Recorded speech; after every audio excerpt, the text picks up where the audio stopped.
So I got a couple of comments on a TikTok and a YouTube video that said, talk about Gaia, which I was going to do anyway, all right? Not just because you told me to. So here we go. You're not the boss of me. I already started writing this script. When it comes to knives and camouflage, not even the ogre himself is sure to beat him. Statements like these in early Baki would have you believe that the subject, Gaia, could be viewed as one of the strongest fighters in the world, which is kind of true. What really makes Gaia such a menace and stands him apart from the majority of martial artists in Baki is that Gaia is a killer, a stone cold killer, which is a quality you can ascribe to other characters like Yujiro, Masashi, and all of the death row convicts. Gaia is first introduced during the childhood saga of Baki. Looking to essentially get to his father's level as quickly as he can, Baki approaches Stridum and requests his help in training. Stridum then goes on about how Yujiro honed his battle sense, arrogance, and overall strength through countless battlefields and wars that he'd been airdropped into. So if Baki wants to get on his father's level, he should probably do the same thing. Fortunately, for us as readers, we're not about to read about Baki getting airdropped into Bosnia or Rwanda, thank God. There is in fact a battlefield far closer to home in Hokkaido, where the world's strongest military unit consisting of 5 men is finishing up training. As Stridum puts it, these 5 men are stronger than a battalion of 400. And as he tells Baki this, we watch this faceless and nameless unit shred a bear into bloody chunks, eat it raw, and drink its blood and urine. The mysterious Gaia being amongst them. What the hell kind of training is this?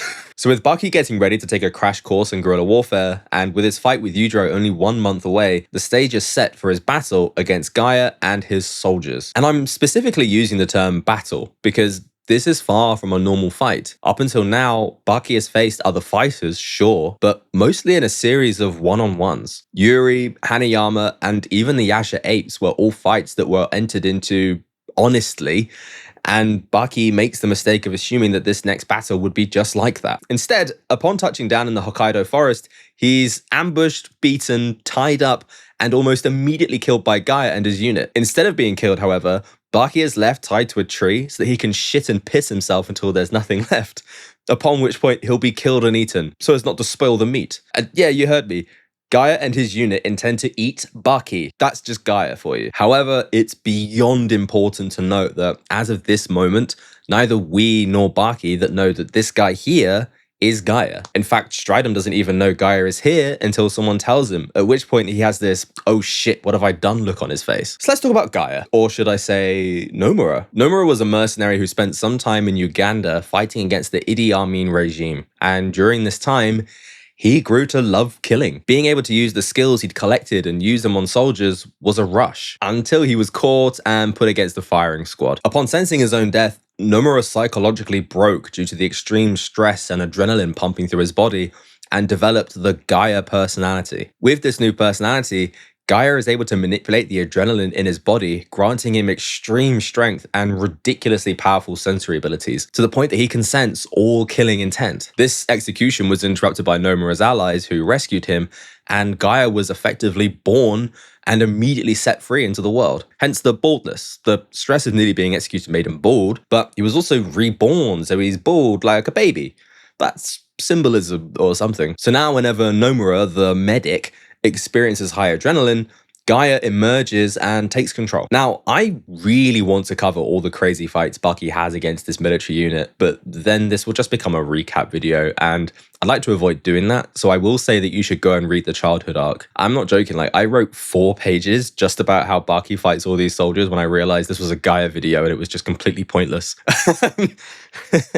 What a waste of a day. So skipping past the fights against the rest of the unit, Nomura, who was captured by Baki, begins to freak out and Gaia takes control. He rocks back and forth with so much speed that he breaks free from the ground, and upon doing so, calls attention to the rest of the unit, who immediately obey. With his super sensory perception, Gaia is able to predict all moves that Baki makes, dodging them so subtly that it appears as if Baki is simply missing a non-moving target. He waffles on about how Baki's body has betrayed him due to the years of abuse he's put it through, and that it obeys Gaia now, which is just bullshit he's spewing to make Baki think that Gaia is in full control of him, when in fact, like I just said, he's basically reading ahead all of Baki's moves. It's psychological warfare thrown in with some real warfare. Also, we can't forget that Gaia is named after the Titan of Greek mythology, and this is due to his expertise in environmental combat. Essentially, everything in his hands is a weapon, And that includes handfuls of water, sand, jungle vines, and also normal, more conventional weapons like guns and knives, but we'll get to all of that. To demonstrate his strength, Gaia throws Baki single-handedly across a lake, skipping him like a stone all the way into a tree. He then jumps 10 meters across that same body of water, picks Baki up, and slams him into the ground with enough force that it equals traveling at 80 kilometers per hour. As Gaia puts it, that's like hitting the ground from a 7-story building. Baki has a strange history of falling from buildings and great heights now that I think about it, sometimes voluntarily. Gaia then does this same move again, but this time he aims for the water to increase the damage, and Baki, while submerged, has to use his endorphin rush technique to recover. Baki recovers and the two scrap. Baki is still unable to land an actual hit on Gaia, who starts to go on about how everything obeys him, the land, the trees, Baki's body, all of that. His beatdown continues, and in an unconscious moment, Baki lands his first hit against Gaia, which he was unable to predict due to Baki's body acting on its own. Ultra instinct.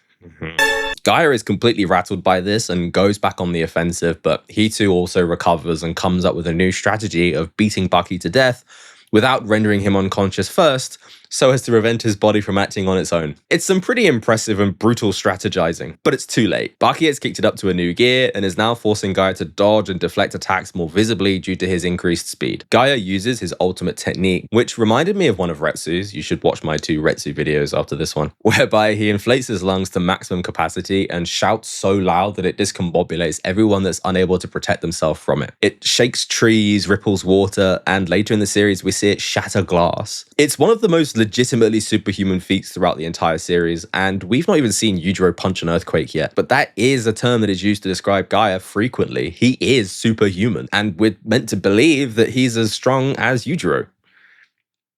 Is he though? Baki recovers again by punching himself in the face, and he knocks Gaia into the water, but Gaia is an environmental weapon specialist, so he cups that water in his hand and flings it as if it were a bullet, blinding Baki before leaping into the trees, grabbing some vines and using them to hang him.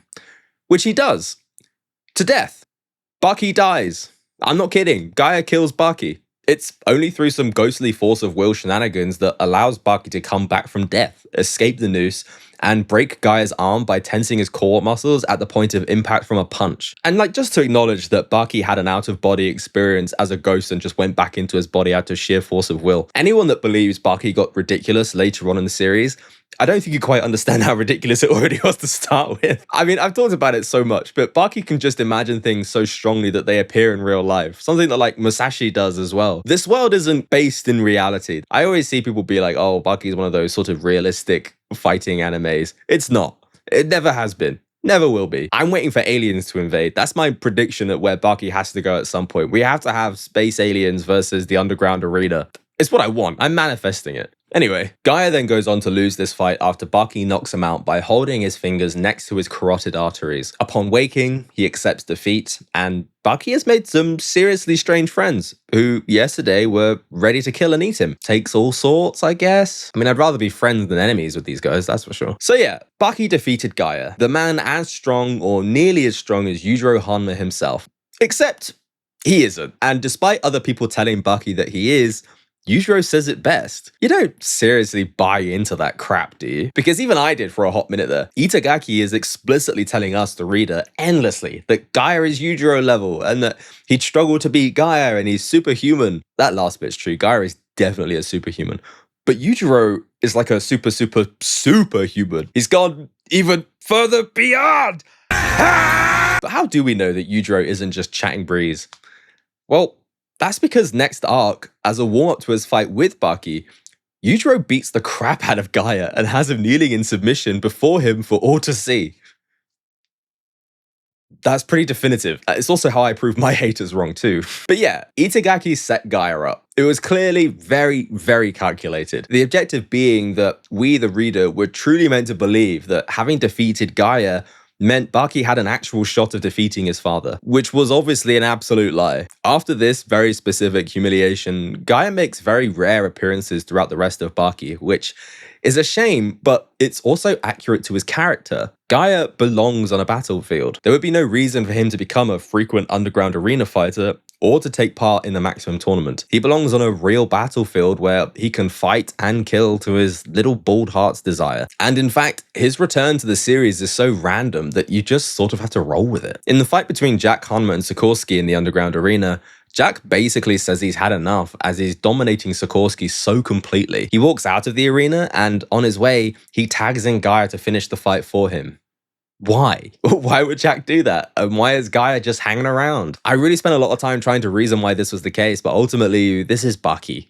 Why does anything happen? Just don't think about it. In his fight against Sikorsky, Gaia shows us again why he's named after the god of the earth, by turning the environment into a weapon. It's a weird fight, I won't lie. Gaia brandishes a knife and a gun, which is very much banned in the arena, and he spends most of his time hiding in sand and terrorizing Sikorsky. He launches handfuls of sand, teeth, and bone like they're buckshot, and hides in dust clouds, striking out when Sikorsky least expects it, which causes Sikorsky to have a complete breakdown in the arena. Seeing Gaia again is a real treat, and a reminder of the wider world of Baki and all the people that are still out there training, fighting, and surviving. In his next appearance, Gaia sneaks into Pickle's holding cell to scope out the caveman. This is something that's easy to believe he's capable of doing due to his specialism in covert operations and camouflage, but he doesn't really do anything. He's hidden the entire time and only Yujiro knows he's there, and he just sort of leaves, but you know, it's great to see him doing well. Gaia then makes his most recent return to the main series in Baki Dao, where he reveals that he has at some point been a student of Motobei Izo's. Motobei, of course, is a martial arts legend himself and is a weapons specialist. They both have a spar, and later on, Gaia confronts Miyamoto and Masashi. But with Gaia's interactions with Motobei, we can then see that again, Itagaki is using Gaia as sort of like this,